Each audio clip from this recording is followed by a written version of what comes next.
Hello everyone and welcome back to another tutorial for the One Piece Pirate Warriors 4 game. In this video, I'm going to show you how you can enable or disable subtitles within the game. So let's get started right away. First of all, open up the One Piece Pirate Warriors game on your device. And once you are taken into the main menu, you will see various different game modes as well as the system setting. Go into the system setting option and then navigate into the options page. After choosing either player 1 or player 2, you will now be taken into the game 1 page. You can navigate to the different pages by pressing the bumper or the L1 R2 buttons, as well as the Q and E button on your keyboard. Once you are within the game 2 page, you will see the subtitles option. You can choose on or off in order to enable or disable subtitles.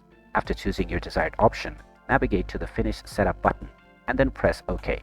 This will now save your changes and your subtitle settings will be applied to your game right away. You can now start playing with your chosen subtitle settings. And there you have it. That is how easy it is to enable or disable subtitles on the One Piece Pirate Warriors 4 game. If you find this video helpful, don't forget to hit that like button and subscribe to our channel for more useful tips and tutorials. Thanks for watching, and I'll see you again in the next one.